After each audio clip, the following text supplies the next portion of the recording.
नमस्ते साथीहरू। आज शनिबार, आज बिरामी भएर पसल गइएन, घरै बस्यो। धेरै जसो शनिबार घरै बसिन्छ। आज चाहिँ विशेष बिरामी भएर छोरालाई काम गराएर बसिन्छ साथीहरू। घाम तापेर बस्न नि गाह्रो रहेछ साथीहरू। हेरी बल्ल 10वटा टिकटक बनाइसके, बल्ल 1 बजिन्छ साथीहरू। अब कति सुत्ने, यता फर्के सुते, उता फर्के सुते। यो चिसो भएर बिरामी भएर रुगा खोकी लाएर घाम तापेर आज दिनभरि घर थुपुक्क सुत्छु भनेको। केटारी कराउन, गाली गर्नलाई केटाकेटी नै छैनन्। सानो बाबु हो, सानो बाबु स्कुल गइन्छ परीक्षा भएर। परीक्षा भएर स्कुल केटाकेटी नभने गाह्रो हुँदैन।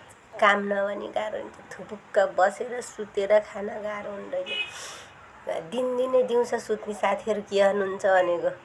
म त आज आत्तिएँ। अब गफ गर्ने मान्छे नि कोही नपाएर होला। सबै पसल आउनुहुन्थ्यो, आफ्नो मनका कुरा, कोहीले के समस्या, कोहीले के समस्या ल्याउनुहुन्थ्यो।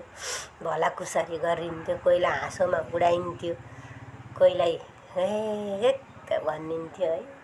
आजको दिन, आज शनिबार, कहीँ नगई थुपुक्क घर सुतेर बसेको। काम नि गरिनँ। छोरालाई गर भने, बाबुलाई गर भने गयो। कराउने मान्छे नभने दिन जान गाह्रो।